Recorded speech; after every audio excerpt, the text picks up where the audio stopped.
السلام علیکم ورحمۃ اللہ وبرکاتہ۔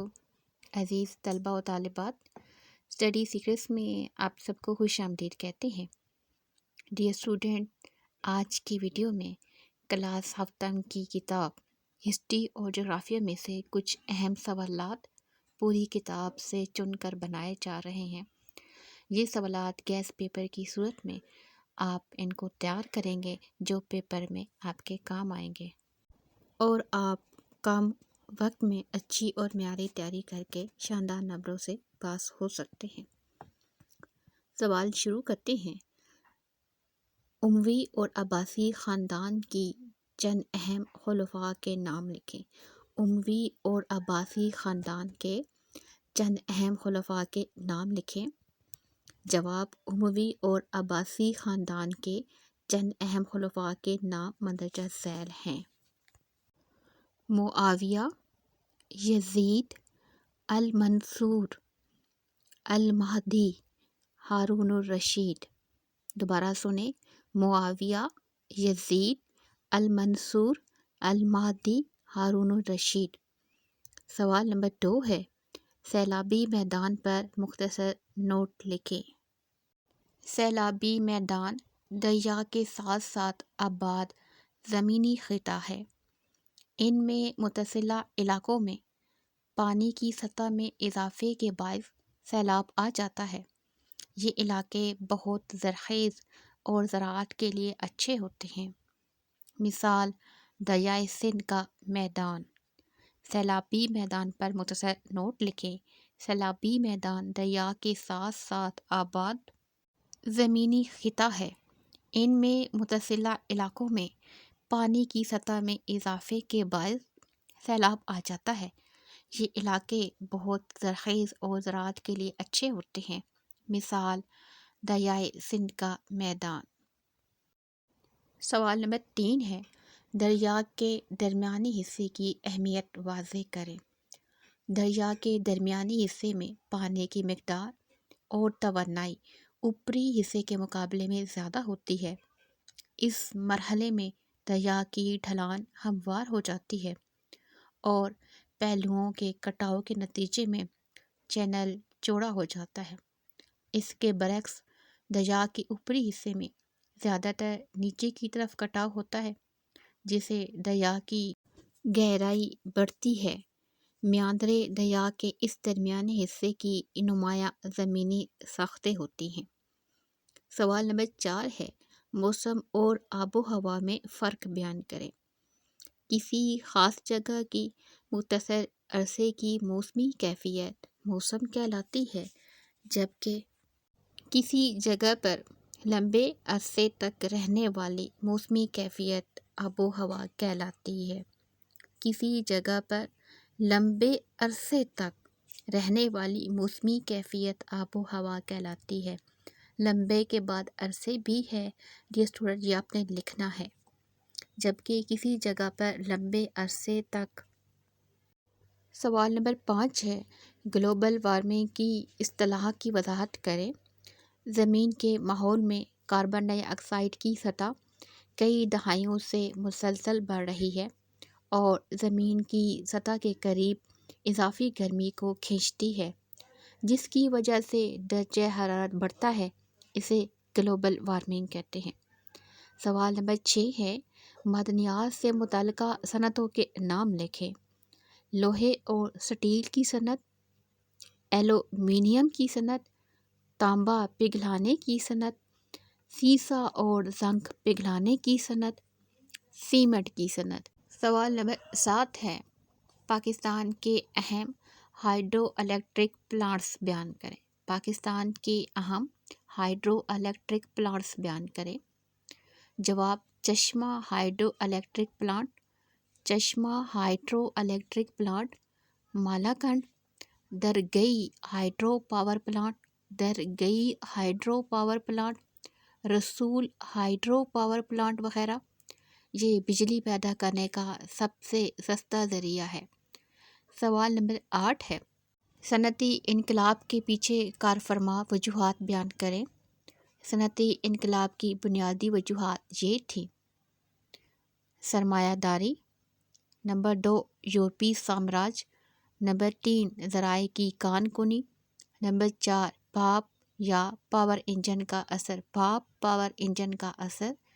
نمبر 5 زرعی انقلاب، نمبر 6 سائنسی انقلاب، نمبر 7 حکومتی پالیسیاں، نمبر 8 زراعت اور مینوفیکچرنگ انقلاب کی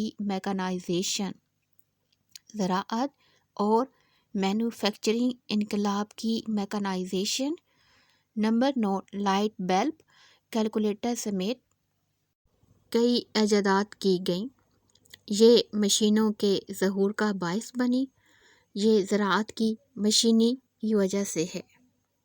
سوال نمبر 9 ہے، صنعتی انقلاب کے معاشی فوائد بیان کریں۔ صنعتی انقلاب 18ویں صدی کے آخر میں انگلستان میں شروع ہوا اور پوری دنیا میں پھیل گیا، جس سے ممالک کو بہت سے فوائد حاصل ہوئے۔ تجارت کے نتیجے میں دولت نے معاشی خوشحالی لائی، یہ پہلا فائدہ ہے۔ دوسرا فائدہ، کئی شہروں کو جوڑنے کے لیے ریل سڑکیں اور آبی گزرگاہیں بنائی گئیں۔ تیسرا فائدہ ہے، کمیونسٹ کمیونٹی کی ملکیت ہے اور اپنی صلاحیت کے مطابق حصہ ڈالتے اور وصول کرتے ہیں۔ نمبر 4 ہے، ٹرانسپورٹ ایکشن سسٹم بنایا گیا، بسیں کاریں سڑک پر دکھائی دینے لگی۔ نمبر 5 ہے، اقتصادی خوشحالی نے نشاط ثانیہ میں بہت زیادہ حصہ ڈالا۔ سوال نمبر 10 ہے، جنگ آزادی کے بعد انگریزوں کے مسلمانوں کے ساتھ سلوک کی وضاحت کریں۔ جنگ آزادی کے بعد انگریزوں کے مسلمانوں کے ساتھ سلوک کی وضاحت کریں۔ انگریزوں نے مسلمانوں کے ساتھ غیر مساوی سلوک کی پالیسی اپنائی۔ مسلمانوں کو برصغیر میں بہت سے چیلنجوں کا سامنا کرنا پڑا، جن میں اپنی سیاسی طاقت کا کھو جانا، ان کی اقتصادی بنیادوں کی تباہی اور اپنی زمینوں اور روزگار کا نقصان شامل تھا۔ سوال نمبر 11 ہے، جنگ آزادی کے بعد برصغیر کے سیاسی ڈھانچے میں کیا انتظامی تبدیلی آئی؟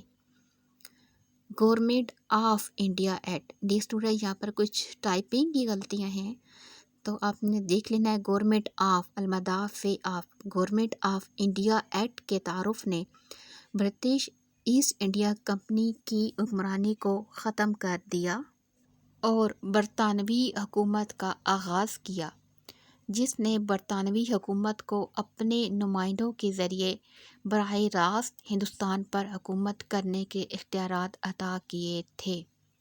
برطانوی حکومت کا آغاز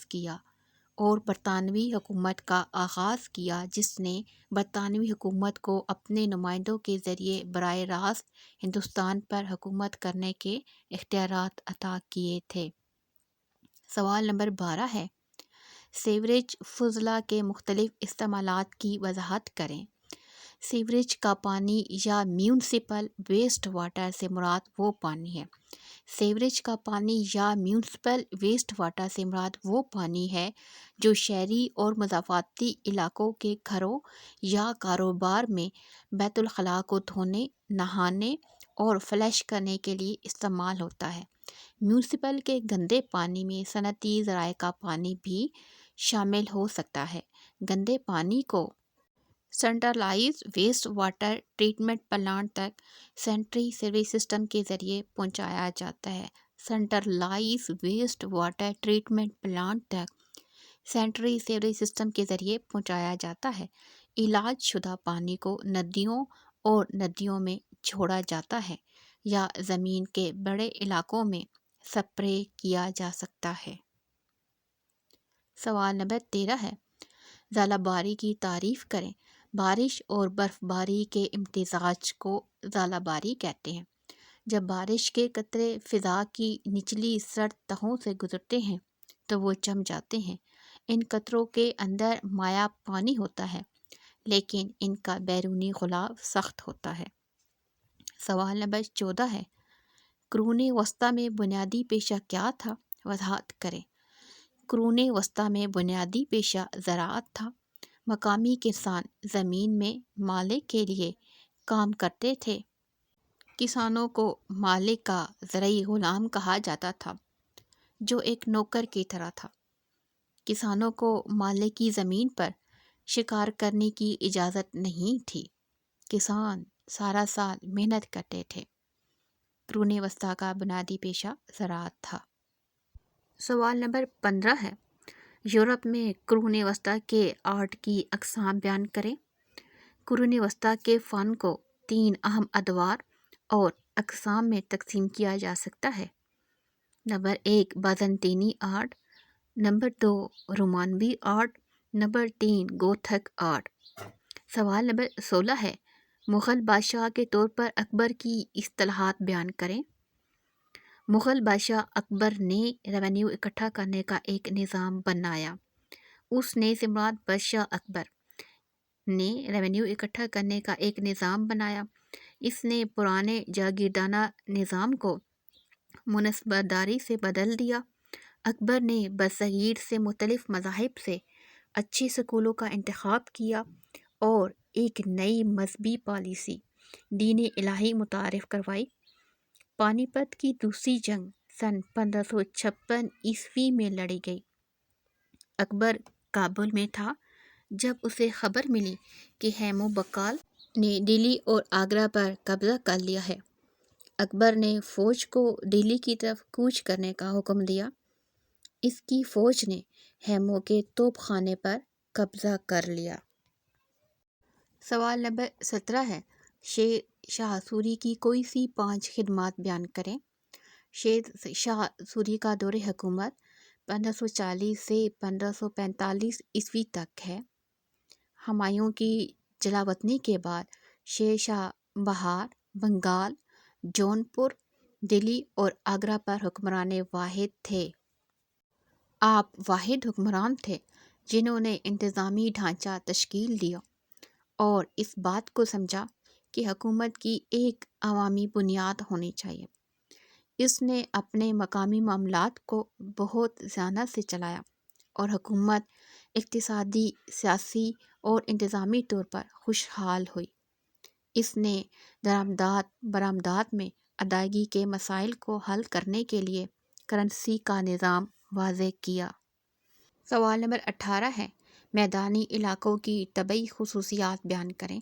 میدانی علاقوں میں ان کے وسیع فلیٹ یا آہستہ سے رولنگ ٹپوگرافی کی خصوصیت ہوتی ہے، جس کے نتیجے میں کم ریلیف اور کم سے کم بلندی میں تبدیلی آتی ہے۔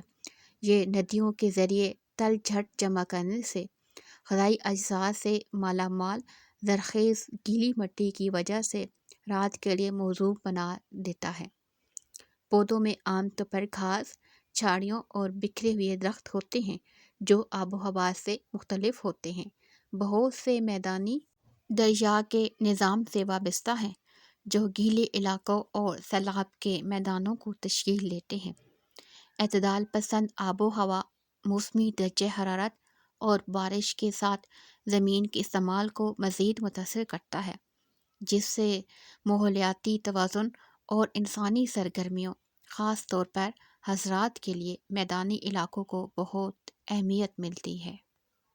سوال نمبر 19 ہے، حیاتیاتی تنوع میں دریا کیسے اہم ہے؟ یہ دیا لفظ نہیں ہے، دریا۔ حیاتیاتی تنوع میں دریا کیسے اہم ہیں وضاحت کریں۔ ندیوں نے مختلف رہائش گاہوں جیسے ریپیرین زون اور گیلی علاقوں کو تشکیل دے کر حیاتیاتی تنوع کو بڑھانے میں اہم کردار ادا کیا ہے۔ یہ ماحولیاتی نظام مختلف پرجاتیوں کے لیے پناہ، افزائش کے میدان اور کھانے کے ذرائع مہیا کرتے ہیں۔ ندیوں نے غذائی اجزاء کی سائیکلنگ کی سہولت فراہم کی، آس پاس کے علاقوں کو افزودہ کیا۔ خاص طور پر سیلاب کے دوران وہ اب بھی وسائل کی فراہمی کرتے ہیں جو آبی اور پرتوش زندگی کو برقرار رکھتے ہیں۔ خاص طور پر بنجر علاقوں میں منتقلی کو ریڈوس کی حیثیت سے کام کرتے ہوئے ندیوں نے جینیاتی تنوع کو برقرار رکھنے، پرجاتیوں کے مابین جینیاتی تبادلے کی اجازت دی۔ سوال نمبر 20 ہے، پاکستان میں زراعت کی ترقی کے لیے تجاویز دیں۔ پاکستان میں زراعت کی بہتری کے لیے ہمیں مندرجہ ذیل اقدامات کرنے چاہیے۔ فصلوں کی گردش کے لیے ہمیں مٹی کی زرخیزی کو بہتر بنا کر گریسٹ اور بیماریوں کو کم کرنا چاہیے۔ پانی کو محفوظ کرنے اور اس کے ضیاع کو کم کرنے کے لیے آبپاشی کے نظام کو بہتر بنائیں۔ مٹی کی صحت کو برقرار رکھنے کے لیے متوازن کھاد کا استعمال کریں۔ کیمیائی استعمال کو کم سے کم رکھنا بہترین انتظامی تکنیک ہے۔ زیادہ پیداوار دینے والی اور بیماریوں کے خلاف مزاحمت کرنے والے بیجوں کی اقسام کی حوصلہ افزائی کریں۔ پیداواری صلاحیت کو بڑھانے کے لیے مشینی کاشتکاری متعارف کروائیں۔ سوال نمبر 21 ہے، ماحول کی حفاظت کے لیے 5 ماحول دوست طریقوں کی فہرست بنائیں جو آپ اپنا سکتے ہیں۔ جواب: جب بھی ہم کمرے سے باہر نکلیں تو ہمیں لائٹس کو بند کر دینا چاہیے۔ ہمیں اپنے دانت صاف کرتے ہوئے پانی کے نل کو بند کر دینا چاہیے۔ استعمال میں نہ ہونے پر ہمیں کمپیوٹر اور آلات کو ان پلگ کرنا چاہیے۔ ہم ایک کمپوسٹ بنا سکتے ہیں اور اسے استعمال کر سکتے ہیں۔ ہمیں کار یا بس استعمال کرنے کی بجائے پیدل چلنا چاہیے یا سائیکل چلانی چاہیے۔ سوال نمبر 22 ہے، عباسی خاندان کن طریقوں سے اموی خاندان سے مختلف تھا؟